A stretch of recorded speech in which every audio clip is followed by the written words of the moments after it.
¿Existen personas inmortales? La Biblia dice que sí. Y hoy vamos a hablar de uno de ellos, de los famosos, el profeta Elías. Y empezamos con las palabras de Jesús en Mateo capítulo 17, versículos 10 al 13, dice así. Entonces sus discípulos le preguntaron diciendo, ¿por qué pues dicen los escribas que es necesario que Elías venga primero? Respondiendo Jesús les dijo, a la verdad, Elías viene primero y restaurará todas las cosas. Pero os digo que Elías ya vino y no lo conocieron, sino que hicieron con él todo lo que quisieron.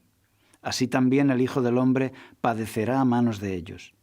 Entonces los discípulos comprendieron que les había hablado de Juan el Bautista. En este texto tenemos cómo Jesús se refiere a Juan el Bautista llamándole también Elías. La figura de Elías se había reproducido en Juan el Bautista, se había repetido. Para algunos es un caso de reencarnación. Algunos, apoyándose en estos textos, enseñan que la Biblia apoya la enseñanza de la reencarnación, de manera que Juan el Bautista sería Elías que ha vuelto a este mundo, que ha vuelto a la vida. Veamos en Lucas capítulo 1 que nos da más información. Lucas capítulo 1, versículos 16 y 17. El ángel Gabriel está anunciando a Zacarías cómo será el futuro de ese niño que será Juan el Bautista. Y el versículo 16 dice así. Hará que muchos de los hijos de Israel se conviertan al Señor su Dios, e irá delante de él con el espíritu y el poder de Elías, para hacer volver los corazones de los padres a los hijos, y de los rebeldes a la prudencia de los justos, para preparar al Señor un pueblo bien dispuesto. Aquí vemos que es con el espíritu y el poder de Elías. En ningún momento aquí dice el ángel que viene Elías a reencarnarse, sino que el niño que nacerá irá delante de Dios con el espíritu y el poder de Elías. Y dice que estará llevando a las personas de nuevo a la fidelidad a Dios. Habla también de que preparará un pueblo bien dispuesto para el Señor. Y así es. El primer Elías hizo frente a la idolatría, hizo que el pueblo de Dios volviera a la fidelidad. Fue un gran reavivamiento ahí en el Monte Carmelo. Ahora, este niño estaba destinado a sacudir al pueblo de Israel de forma que muchos volvieran al Señor. Y también al final del tiempo hay un tercer Elías que también lo hará. ¿Por qué algunos hablan de la reencarnación? Dicen que si Juan el Bautista era Elías, es que se habría reencarnado, lo cual trata de vincular la Biblia a la enseñanza de la reencarnación. Y eso es totalmente imposible por muchas razones, pero te voy a dar solo tres. En primer lugar, Elías no había muerto. ¿Tú recuerdas en la Biblia cómo murió Elías? Nadie lo puede decir porque Elías fue llevado vivo al cielo. Y si no murió, ¿cómo podría reencarnarse si sigue vivo? Volvió a aparecer en la transfiguración, apareciendo delante de Jesús, de forma que Elías sigue vivo, por lo tanto, es imposible que se haya reencarnado en ninguna otra persona. Además, la Biblia nos enseña que los muertos nada saben, que cuando alguien muere pasa a un estado de inconsciencia total hasta el día de la resurrección. La Biblia no enseña el espiritismo ni la reencarnación. La Biblia contrapone a todo eso la resurrección de los muertos, la gloriosa resurrección cuando venga Jesús. Y además tenemos el testimonio del propio Juan el Bautista, porque cuando fueron los fariseos y le dijeron, ¿eres tú el profeta que había de venir? Dice, no. ¿Eres tú Elías? No lo soy. Y si el propio Juan el Bautista dice que no es Elías, pues entonces tenemos que aceptar que la Biblia nos dice que no es Elías. Sin embargo, como hemos leído en Lucas 1, él irá delante del Señor con el espíritu y el poder de Elías, ¿Y qué significa esto? Con ese espíritu de fidelidad, de coraje, de valentía, del cual estaremos hablando aquí el día de hoy, porque es el espíritu y el poder de Elías lo que tú y yo necesitamos. La Biblia enseña que hay también un tercer Elías, al cual tú y yo estamos llamados a formar parte. Malaquías capítulo 4, versículo 1 dice así: Ciertamente viene el día ardiente como un horno, y todos los soberbios y todos los que hacen maldad serán estopa. Aquel día vendrá y los abrasará, dice Jehová de los ejércitos. Está hablando del día de la destrucción final, el día del regreso de Cristo, cuando este mundo enfermo será destruido para crear un mundo nuevo y maravilloso.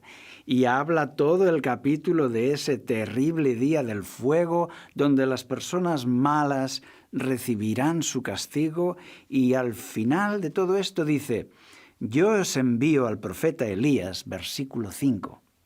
Yo os envío al profeta Elías antes de que venga el día de Jehová grande y terrible.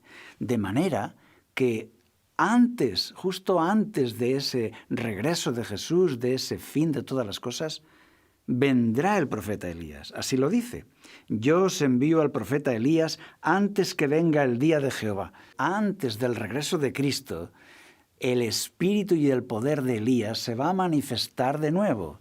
Y esta vez no en una persona, sino en un pueblo fiel. Y así lo profetiza Joel 2:28 cuando dice: derramaré mi espíritu sobre toda carne, y habrá muchas personas llenas de dones espirituales. O como dice Joel 2:3, hablando de la lluvia tardía, una lluvia del Espíritu Santo, de dones y de poder. El primer Pentecostés dio inicio a la iglesia, hizo nacer la iglesia, pero el segundo Pentecostés la hace dar fruto, que el fruto se haga grande para la cosecha. De manera que esa época especial de dones y de poder del Espíritu Santo es cuando ese pueblo remanente anda y actúa en el espíritu y el poder de Elías y da el último llamado de amor a este mundo, el último llamado al arrepentimiento y a la conversión. Tú y yo estamos llamados a ser ese último Elías. Todos nosotros estamos llamados, todos nosotros podemos serlo, pero ¿aceptaremos ese llamado? En el texto que hemos leído de Malaquías 4 se dice: Él hará volver el corazón de los padres hacia los hijos, y el corazón de los hijos hacia los padres, no sea que yo venga y castigue la tierra con maldición. Y no podemos pasar por alto esta alusión tan directa a la familia, ¿verdad? Dice en el versículo 6, Malaquías 4:6, que hará volver el corazón de los padres a los hijos y de los hijos a los padres. Y efectivamente, un cristiano que vive una vida de victoria tiene que comunicar esa victoria a su familia, tiene que superar las dificultades de la convivencia y tiene que superar la convivencia y los defectos de los demás, poniendo a prueba su carácter y siendo un predicador con las obras, no solamente con las palabras. Cuando se dan los problemas familiares, siempre se dice: no, es que él tiene que cambiar. Pero el otro dice: no, es el otro que tiene que cambiar. Y yo pregunto, ¿quién tiene que cambiar? ¿No tenemos que cambiar todos? ¿No somos todos los que tenemos que cambiar? Así es que he pensado dejaros 2 consejos, inspirados en los principios de la Biblia, solamente 2 palabras. La primera palabra es confianza. Los miembros de la familia han de tener confianza. Ya no nos sirve aquella cosa antigua de la autoridad fría del padre, ¿verdad? No, tiene que haber confianza, tienen que conocerse y poder hablar con franqueza. Una familia cristiana tendría que ser un monumento a la sinceridad y a la confianza. Imagínate que tenemos a las 2 personas. Tenemos aquí al padre y tenemos aquí al hijo. Bien, pues entre ellos, aunque vivan en la misma casa, puede ser que no haya confianza. que no se conozcan en realidad. El hijo crece, tiene nuevas compañías, nuevos objetivos, nuevos desafíos, nuevas tentaciones, nuevos problemas, nuevos fracasos que a veces el padre desconoce. Y lo mismo al revés, lo mismo sucede con el padre. Una palabra clave es confianza. Entre ellos dos debe haber un puente, y ese puente los comunica, y ese puente los une, se conocen mejor, se aman, y ese puente se llama confianza. Tú debes trabajar en eso. Este es un principio bíblico que debes poner en tu familia. Las personas, además de ser miembros de una familia cristiana, son hermanos de una misma iglesia que deben velar el uno por el otro, conocerse, amarse, orar unos por otros. Proverbios 22:6 dice: «Instruye al niño en su camino, y aunque fuera viejo, no se apartará de él». ¿Pero qué significa instruye al niño? ¿Es una cuestión de doctrinas? ¿Es una cuestión de disciplina? Pues claro, tienen que estar las doctrinas y tienen que estar la disciplina, pero en lo que le tienes que instruir sobre todo es en el amor de Dios, es en la gracia, es en el perdón y la misericordia de Dios que Él debe ver en tus actos, que Él debe escuchar en tus conversaciones. De esta forma, los niños van a crecer y aprender de lo que ven en sus padres, no solamente de lo que oyen a la hora del estudio bíblico o en la iglesia. ¿Los padres son hoy duros o blandos? Yo tengo la impresión de que son más blandos que antes, ¿verdad? Eso tiene ventajas, pero también tiene problemas. Tú debes aprender. Yo aprendí mucho con un libro que se llama El Hogar Cristiano, un libro de Ellen White que puedes descargar gratuitamente en Internet si lo necesitas. Es un libro que para mí fue una gran ayuda y una gran guía para educar a mis 4 hijos. La segunda palabra es dar. Así de sencillo. Una cortita palabra, dar, pero que tiene muchísimo contenido. Es un principio, uno de los principios que nos enseñó Jesús. Hechos 20:35, que al final dice: «Y recordad las palabras del Señor Jesús que dijo: más bienaventurado es dar que recibir». Cuando una persona se comporta egoístamente, la familia se resiente, los sentimientos se enfrían y se genera a veces un espíritu de revancha, ¿verdad? Pero si uno, en vez de ir a la familia a recibir, va a la familia a dar, con una actitud generosa, con una actitud de verdadero cristiano, la actitud del que se preocupa por los demás, del que es capaz de molestarse, del que tiene una actitud amable, capaz de ayudar, capaz de interesarse de verdad. Eso se nota, eso hace un impacto en los otros miembros de la familia y hay una respuesta. De esa forma estamos enseñando lo que es el Evangelio en la familia y así se puede cumplir ese maravilloso texto que hemos leído, ¿verdad? Que instruye al niño en su camino. Pero instrúyelo con hechos, instrúyelo de verdad, no solamente con una teoría. Quizá lo más espectacular de Elías es que se fue vivo al cielo. He visto a los niños asombrarse, imaginando cómo este hombre subió a un carro de fuego y se fue al cielo en un torbellino de fuego. Impresionante. Vamos a leerlo en Segunda de Reyes, capítulo 2, versículo 11. Dice así: «Aconteció que mientras ellos iban caminando y hablando, un carro de fuego con caballos de fuego los apartó a los dos, y Elías subió al cielo en un torbellino». Impresionante, madre mía. Y así también muchas personas subirán vivas al cielo cuando Cristo venga a buscarnos, porque en esto Elías representa al remanente de hoy. Me gusta mucho cómo lo explica Ellen White, cómo lo escribió Ellen White. Dice, por ejemplo, Los que han de preparar el camino para la segunda venida de Cristo son representados por el fiel Elías.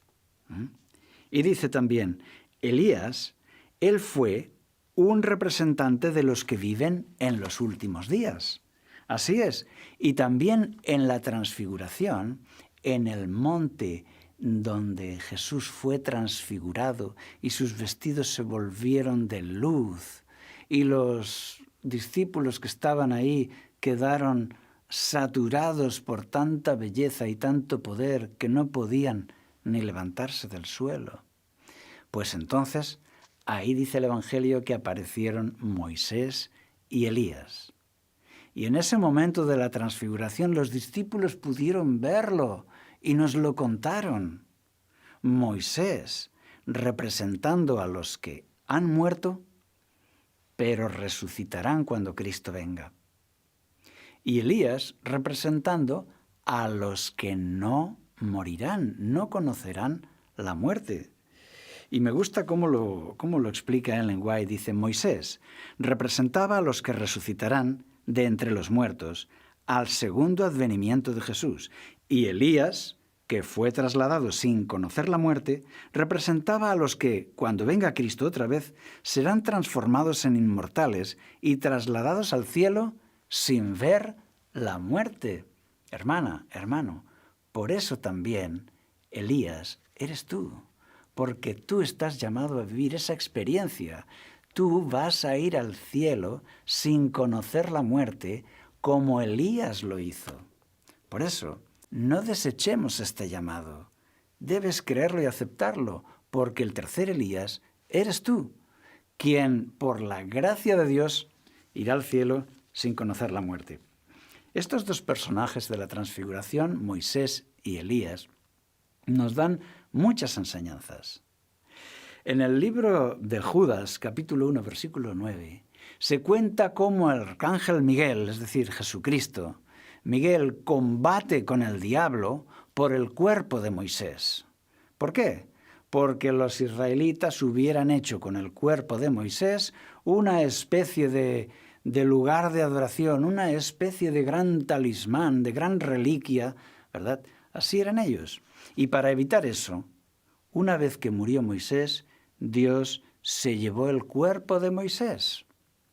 Y el diablo también quería el cuerpo de Moisés para hacer su trabajo, para realizar sus engaños. Así que hubo ahí una pelea, según dice Judas 1:9, y Jesús se llevó al cielo el cuerpo de Moisés y lo resucitó. Por eso aparece en la transfiguración. Muy interesante, ¿verdad? En el episodio de la transfiguración se dice que ahí están Moisés y Elías. Y dice el Evangelio que hablaban con Jesús sobre su partida, la cual se había de cumplir en Jerusalén. Es decir, hablaban de cómo iba a ir al cielo, porque los dos, Moisés y Elías, habían ido al cielo, habían vivido esta experiencia y ahora hablan con el hombre Jesucristo y hablan de este tema, de cómo se van a ir al cielo. Impresionante, ¿verdad? Moisés, la persona que fue resucitada por Jesús y llevada al cielo, representa a todos esos que cuando venga Cristo resucitarán y se irán al cielo. Mientras que Elías, el otro personaje, está representando a aquellos que irán al cielo sin conocer la muerte. Y tú y yo somos de ese grupo, somos aquellas personas que por fe quieren ir al cielo sin conocer la muerte. Elías hoy no es un hombre, sino un pueblo. Elías fue un profeta y con el espíritu y el poder de Elías, Juan el Bautista fue un profeta, un hombre, pero Dios ha planeado una efusión tremenda, una lluvia del Espíritu Santo para el clamor final. El tercer Elías es un pueblo que cumplirá con su misión con el espíritu y el poder de Elías antes del regreso de Jesús, como nos explica el profeta Malaquías. Elías no es un hombre, por lo tanto, si alguien viene diciendo que es el tercer Elías, pues podemos saber que nos trata de engañar. El tercer Elías es un pueblo, no es una persona, no es Erninol, no es Cristian Silva, no es Víctor Tachoutef de la vara del pastor, porque no es un hombre, sino que el tercer Elías es un pueblo. Porque hermano, hermana, el tercer Elías eres tú. Solo que debes creerlo y ocupar el lugar que te pertenece en la historia de este mundo. Un lugar importante para ser sellado por Dios e irnos al cielo sin conocer la muerte. Es una generación especial, es un privilegio especial y que se nos ha concedido a nosotros. Pero lo más importante, ¿cómo era Elías?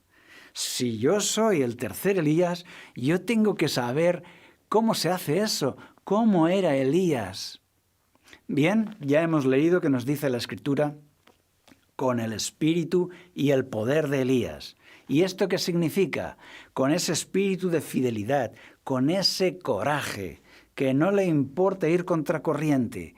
Él es capaz de plantarse delante del rey, de los sacerdotes de Baal, de Asera, de quien haga falta. Es valiente por la verdad. Ese valor, ese coraje va a ser el tuyo. Dios se ocupará de ello. Por lo tanto, ya tenemos que empezar a vivir esta experiencia. Hoy, no dejarlo para el futuro, sino decir, yo soy Elías, yo voy a aprender con el Señor, voy a aprender a ser el Elías que Él espera para cumplir con la misión y que Cristo venga pronto. Recuerdo una escena con mis hijos cuando habían puesto toda la habitación llena de juguetes esparcidos por todas partes en un caos increíble. Pues recuerdo decirles, recoged los juguetes. Y entonces los niños se ponían a recoger, pero claro, como no tenían ganas de obedecer, pues recogían con cuentagotas y se entretenían a jugar con algún juguetito y se distraían con otro. Y yo veía que aquello no podía prosperar. Quizá era mucho para ellos, así es que les dije, niños, venga, vamos a recoger, yo os ayudo. Y claro, mientras ellos recogían uno, yo recogía 10 y se adelantaba mucho más y ellos se animaban, ¿verdad? Y aquello fue de maravilla, en un momento la habitación recogida. Pero cuando esto se repitió una segunda vez y una tercera vez, ellos empezaron a coger el truco y entonces ya se quedaban un poco rezagados viendo que el papá estaba recogiendo de 10 en 10 y pensaron, quizá es mejor dejar que él recoja, que se le da mucho mejor, ¿verdad? Tiene más habilidad. Y ya estaban ya haciendo un poco el holgazán, ¿verdad? Y cuando yo me di cuenta de eso, pues entonces salí de la habitación y les dejé que fueran ellos los que recogieran todos los juguetes. ¿Por qué? ¿Por qué?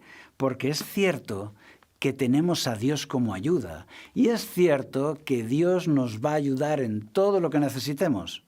No es solo que nos ha encargado esta misión, es también que nos ha prometido esta misión. Él no te dice, por favor, ven, que tú puedes ser Elías. No, Él te promete a ti una misión de éxito.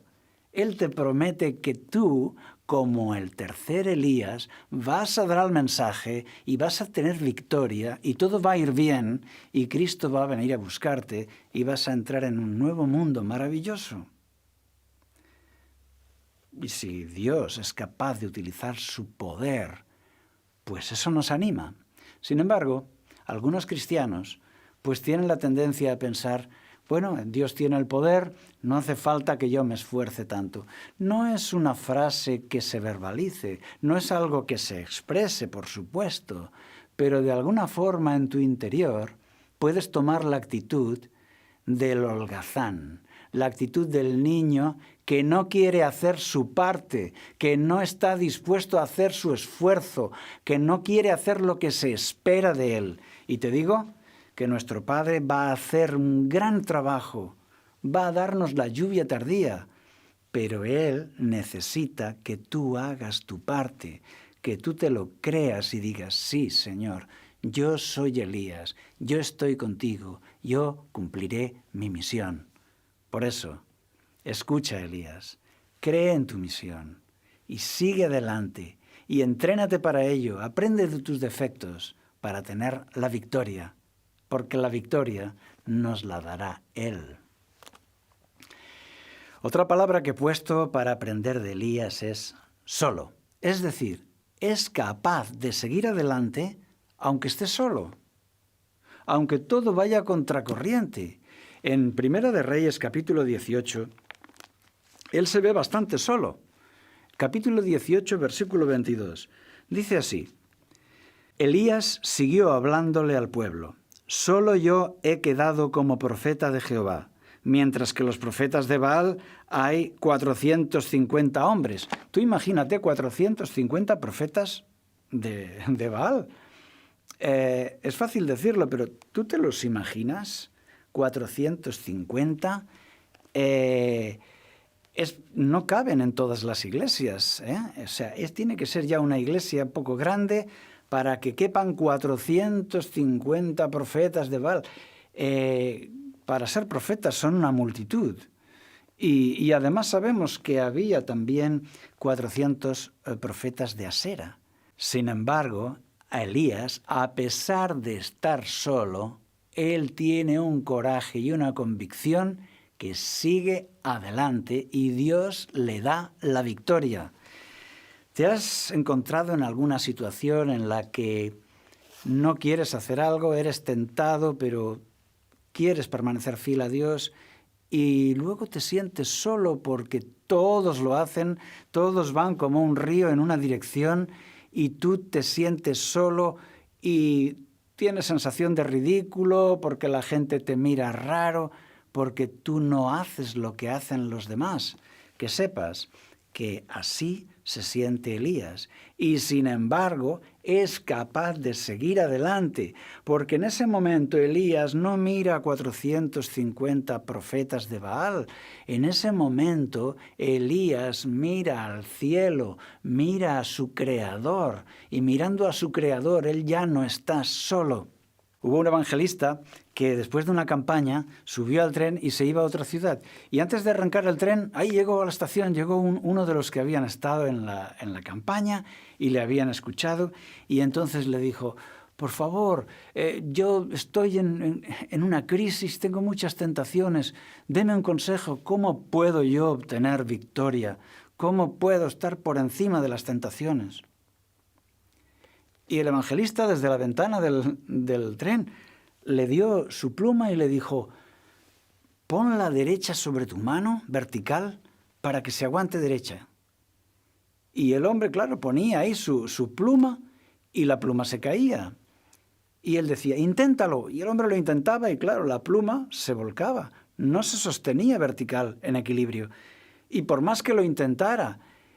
Y entonces dijo: pero es que es imposible, no puedo. Y dice: efectivamente, pues ese es el mensaje, eso es lo que tienes que entender, que no puedes. Ahora sujétala otra vez. Y aquel hombre puso la pluma vertical sobre su mano y ahora el evangelista agarró la pluma por la parte superior. Y le dijo: mira, ya no se cae, lo has conseguido. Y entonces aquel muchacho dijo: pero claro, pero es porque usted la sujeta por arriba. Exactamente, esa es la clave, muy bien. No caerá porque le sujetan desde arriba. Así es la vida cristiana. En tu caso y en el mío pasa lo mismo, hermano. No caerás porque te sujetan desde arriba. No pienses que vas a superarlo porque tú eres un hueso duro, porque tú eres un buen cristiano, que tú vas a triunfar porque eres un veterano, porque has estudiado la Biblia, etcétera, etcétera. No, es imposible. ¿Entiendes esto? Imposible. Tú vas a vencer porque te sujetan desde arriba. Y esta es la clave, la única clave de la justificación por la fe. Lo único que cambia la vida de las personas, lo único que te va a dar la victoria y te va a convertir en el tercer Elías. Por eso, Escucha, Elías. Escucha, Elías. Sigue en pie, aunque estés solo. Otra palabra que he aprendido viendo la vida de Elías es la palabra fiel. Elías es fiel. ¿Qué significa fiel? Si miras en el diccionario verás que la palabra fiel también se le pone a esa flechita, a esa aguja de la balanza que está marcando el peso. De manera que tú pones los pesos y tal, y entonces esa aguja va a marcar cuándo es exacto el peso. No admitirá un peso defectuoso. Tú colocas un producto, ¿verdad? Y colocas en el otro lado la pesa de 1 kilo, por ejemplo. Pones 1 kilo. Y entonces vas añadiendo producto hasta que la bandeja del producto va a pesar igual que la pesa de 1 kilo, ¿verdad? Y puedes llegar a ser muy preciso con un pequeño puñadito de producto más o menos. Puede ser. ¿Y qué te ayudará a ser exacto? Esa aguja que se llama en castellano fiel, el fiel de la balanza. Ese tienes que ser tú, fiel. Elías fue un hombre fiel. Es impresionante como lo explica en Primera de Reyes 18, porque si algo distingue al pueblo adventista es ser defensores de los 10 mandamientos, de la ley de Dios, ¿verdad? Y ahí queremos ser como ese fiel de la balanza, ¿verdad? Si Dios nos ha dado 10 mandamientos, no nos sirven, en el otro plato no nos sirven 9, ¿verdad? Que hayan quitado, por ejemplo, el sábado como día de reposo. O si Dios ha puesto 10 mandamientos, no queremos que en el otro plato nos pongan 8, ¿verdad? Porque hay personas que también rechazan o desconocen el mandamiento que prohíbe adorar a las imágenes. Por eso, los 10 mandamientos son 10. Si yo te pregunto, ¿cuántos son los 10 mandamientos? ¿Cuántos son los 10 mandamientos? Pues son 10, todo el mundo lo sabe. Y el fiel de la balanza no aceptará 8, ni aceptará 9. Quiere los 10. Y entonces con los 10, el fiel se va a colocar en su lugar. Así somos tú y yo. Así era Elías. Y hay una crisis sobre los mandamientos de Dios. Cuando lo vio, dijo, ¿eres tú el que perturbas a Israel? Este es el rey Acab. El rey Acab, que después de perseguir a muerte a Elías durante 3 años y medio, ahora Elías se presenta delante de su trono, delante de él, y dice el rey, ¿eres tú el que perturbas a Israel? Él respondió, yo no he perturbado a Israel, sino tú y la casa de tu padre, al abandonar los mandamientos de Jehová. ¡Madre mía!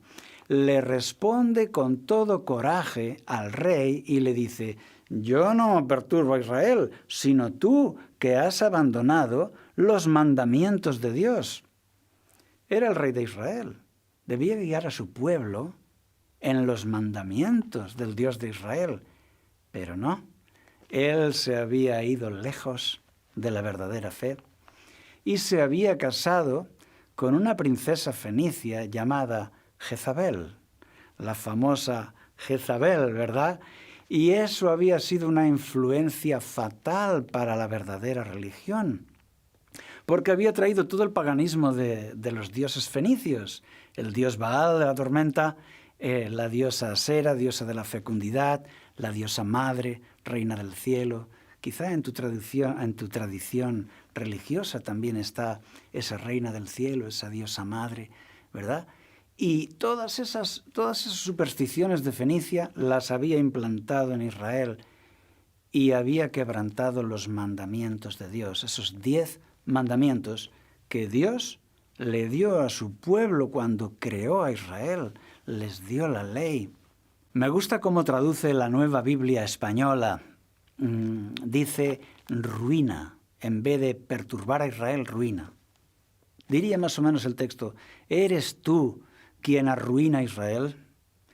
Y Elías le contestaría, yo no soy el que arruina a Israel, sino tú arruinas a Israel porque has abandonado los mandamientos de Dios. Y yo pregunto, ¿es posible que esta sea tu situación también?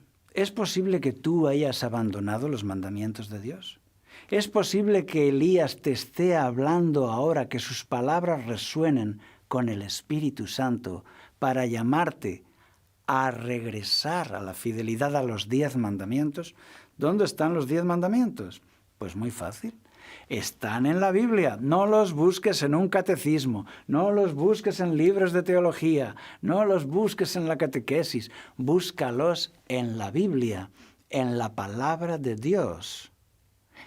En el libro Éxodo, capítulo 20. Ahí tú puedes ver uno tras otro los 10 mandamientos que Dios ha dado a los hombres.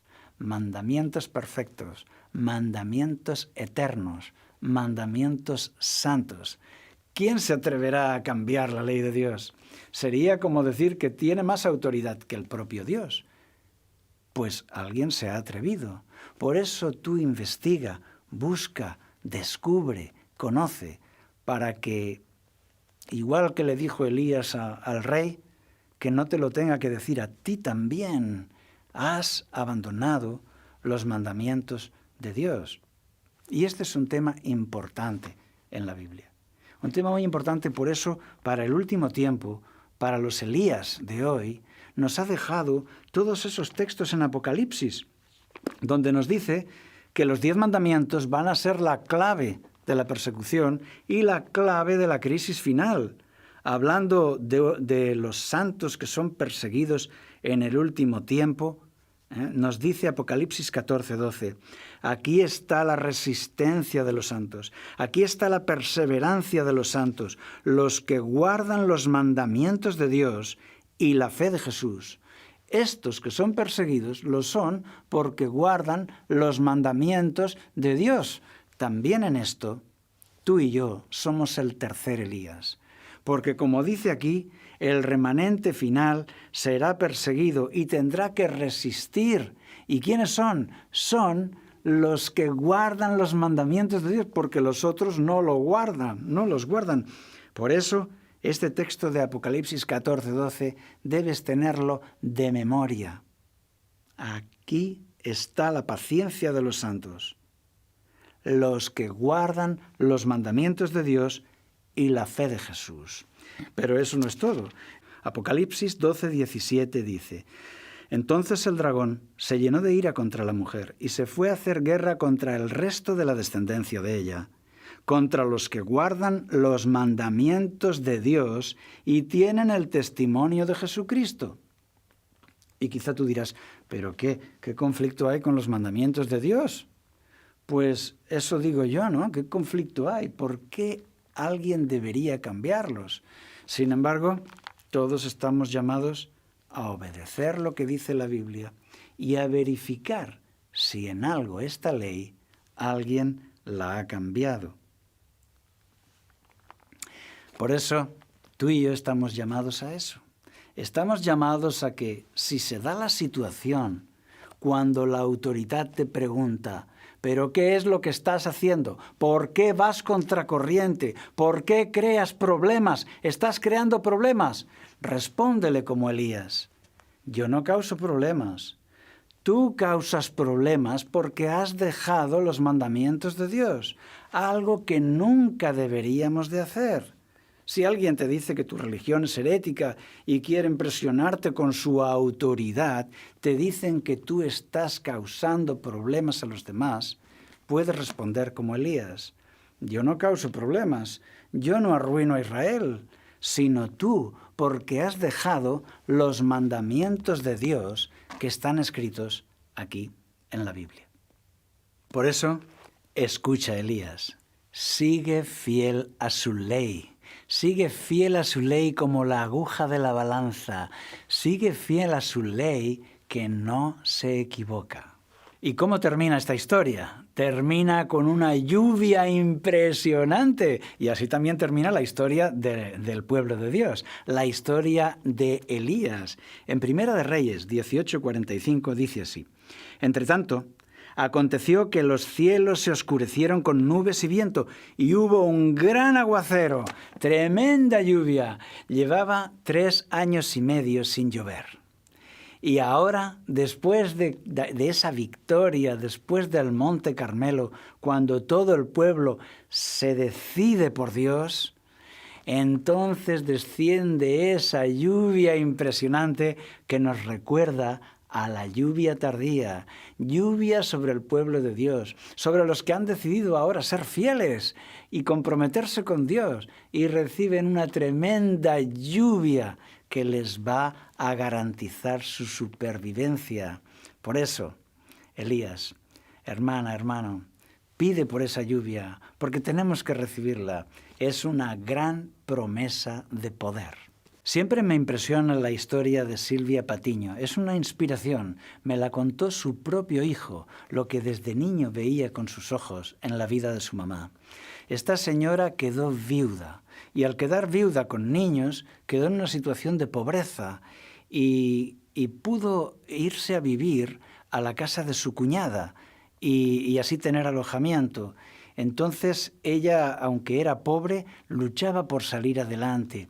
Ella amaba mucho a su marido y al quedar viuda cayó en una profunda tristeza.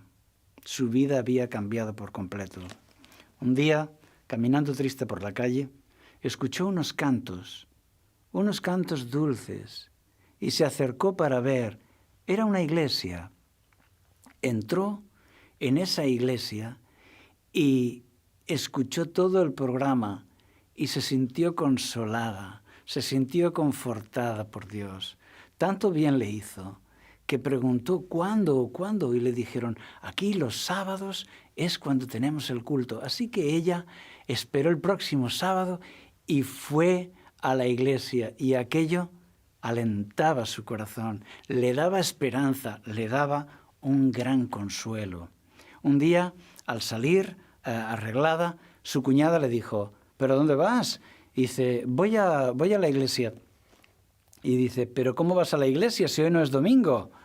Te has equivocado. Y dijo, no, es una iglesia que se reúne el sábado. Alto. ¿Cómo dices? Sí, esa iglesia. Pero esa iglesia de esos... Claro, había una tradición religiosa en ese lugar y era bastante férrea. Y para esa cuñada fue un auténtico insulto que Silvia fuera a una iglesia que no era católica. Entonces se opuso, dijo, tú no puedes ir ahí, y ella quería ir, y ella se había enamorado de aquel culto, y aquello terminó mal, y la cuñada le echó fuera de la casa porque iba al culto de los protestantes, entre comillas. Así es que ella se puso a vivir con sus niños en un autobús abandonado, en un autobús viejo ahí, con todos los problemas que eso supone. Pero ella seguía luchando, seguía trabajando, buscando la forma de sacar adelante a sus niños. Al final apareció ahí un oficial y también le echó del autobús y no pudo refugiarse ahí. Fueron años muy duros que aquellos niños recuerdan muy vívidamente. Ella empezó a colportar y también arreglaba ropa para otras personas y así los sacaba adelante. En el colportaje ella ofrecía Biblias a las personas y ella hablaba con tanto entusiasmo de lo que había descubierto, hablaba con tanto amor a la Biblia que las personas le compraban y así iban saliendo adelante. Pero claro, ¿qué pasó? Pues que ella también daba estudios bíblicos, explicaba a las personas sobre la verdad del sábado, sobre la verdad sobre los muertos, la resurrección, etc. Hablaba del culto a las imágenes, daba todo el evangelio que muchos desconocían. Y empezó a tener sus discípulos y traía a la iglesia nuevas personas que también se gozaban en el evangelio, en seguir fieles a la Biblia. Muchas personas iban descubriendo cuáles eran los 10 mandamientos de Dios y se animaban a ser fieles como ella, de manera que estaba teniendo éxito y aquella mujer se convertía en una predicadora popular. Pero eso tuvo consecuencias. Hubo gente que no estaban dispuestos a permitirlo. Así que fue agredida en la calle. Pasó que ella ya regresaba a su casa con su niño pequeño, el cual es amigo mío el día de hoy, con su hijo pequeño, y entonces alguien le preguntó, oiga, señora, ¿eso que dice usted de la Biblia, eso cómo es? Y ella empezó a explicar, pero era una trampa. Era solo para confirmar que era ella. Aparecieron varias personas más y empezaron a golpearla y darle patadas, le arrancaron la ropa, la desnudaron ahí, y la mujer golpeada, sangrando. Y gracias a Dios que apareció un taxista que la conocía bien. Pasó por ahí con su taxi, vio aquello y intentó atropellar a los hombres, a tocar el claxon, a hacer un escándalo, les embestía con el coche y le dijo a la mujer, suba, suba. Así que la mujer y el niño entraron en el taxi y salieron de ahí corriendo, y aquella mujer se salvó de esa manera. ¿Pensáis que ella ya dejó su empeño de evangelizar? Pues no, ella entendió que de alguna forma Dios le había ayudado. Así que ella siguió adelante con un coraje que es una inspiración para todos nosotros. Y fue una inspiración para sus hijos también. Y llegó un día en que ella estaba en la plaza mayor, en la plaza de la iglesia, con las gradas, las grandes gradas que dan a la iglesia, y allí estaba colportando y gente le preguntaba y ella explicaba y otros se acercaban para oír. Y al final había un grupo grande mientras ella, con entusiasmo, estaba predicando la verdad, estaba rechazando la superstición, las herejías, y estaba dando la luz del Evangelio.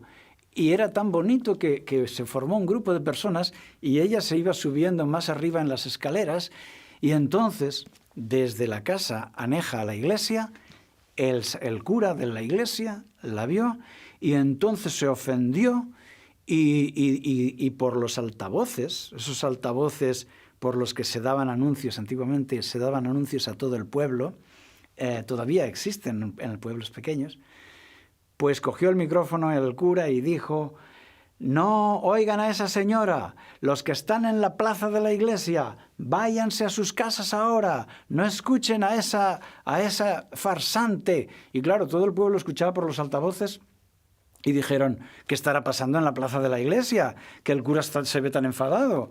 Vamos a ver qué pasa. Y más gente fue a la plaza. Y al final había una muchedumbre ahí, y arriba de las gradas ella estaba predicando con la Biblia en la mano, y cada vez había más gente. Y los que pasaban decían, ¿pero qué está pasando aquí? Y se acercaban, y todos escuchando el mensaje. Así que el cura bajó a la plaza y la enfrentó y dijo, ustedes váyanse todos de aquí, ¿qué es esto con la Biblia? Y el cura empezó a defender su doctrina. Y entonces ella abría la Biblia y con respeto ella explicaba la enseñanza del Evangelio, la verdadera Biblia, lo que está escrito aquí. Y como el cura se oponía, se enfadaba. Y como ella para todo encontraba una respuesta y un argumento escrito en la Biblia, el cura no soportó más de hacer ese ridículo y le arrancó la Biblia de las manos y le golpeó con ella, y ella quedó ahí dañada y empezó a arrancar. Y claro, toda la gente, ¡oh!, asombrados. Y el cura arrancó hojas de la Biblia y dice, esto es una basura, y la tiró ahí y se fue enfadado. Y fue impresionante. Y toda la muchedumbre se quedó ahí. Y unos se fueron, otros hablaban y se dieron cuenta de quién es quién. Y se dieron cuenta de lo que dice la Biblia, y se dieron cuenta de las supersticiones del clero, y se dieron cuenta de todo, y del carácter de uno y del carácter del otro. Y aquel día esa mujer ganó una gran simpatía del pueblo. Y ya fue conocida por el pueblo entero, la mujer que le enseñaba al cura sobre la Biblia. Y algunos se acercaron para cuidarla, para ayudarla, para consolarla. Otros iban rescatando por ahí pedazos de Biblia y trataron de componérsela y de dársela. Y de esta forma, Ella, con su testimonio, con su talante, abrió más puertas para que el Evangelio fuera conocido. Más puertas para que se cayeran los prejuicios, para que se cayeran esas malas lenguas que obstaculizan el paso de la verdad. Dime, ¿quieres ser tú como ella? Porque si quieres ser como ella, estás llamado a eso. Solo tienes que aceptarlo. Dios cuenta contigo para que tú seas el tercer Elías. Y desde aquí te lanzo este llamado. Si tú quieres tomar este reto, muéstralo poniéndote en pie. Muéstralo poniéndote en pie, diciéndole a Dios, sí, yo acepto este reto. Yo soy el tercer Elías y cumpliré mi misión porque tú me sostendrás desde arriba y me mantendrás en pie. Hermano, hermana, estamos juntos en esto. Si tú quieres decirle a Dios que sí, que estás dispuesto, muéstralo poniéndote en pie allá donde estés, en el país que estés, en la situación que estés, tengas la edad que tengas. ¿Dónde están los Elías de hoy? Ponte en pie allá donde estés, por la verdad. Surgirán problemas, pero el Señor nos mantendrá firmes. Y seguiremos en pie porque Dios nos sostiene. Todos somos llamados a esto, porque Elías eres tú. Vamos a orar. Padre nuestro, Señor, te damos gracias por todas estas decisiones, por todas las personas que se han levantado y por los que no se han levantado, pero quizás se levantarán mañana. Te pedimos, Señor, que tú prepares ese pueblo, que reciba la lluvia tardía, que dé el último mensaje, un mensaje que pueda reflejar tu rostro de amor a las personas, que tenga el valor para enfrentar a la autoridad y decirle, yo cumpliré los mandamientos de Dios. Yo daré a Dios lo que es de Dios y a César lo que es del César. Señor, en este tiempo de crisis que vivimos, necesitamos tu protección. Ayúdanos, cuenta con nosotros, Señor, para formar este pueblo que dé el último mensaje y que se vaya al cielo sin conocer la muerte. Que te lo rogamos en el nombre de Jesús. Amén.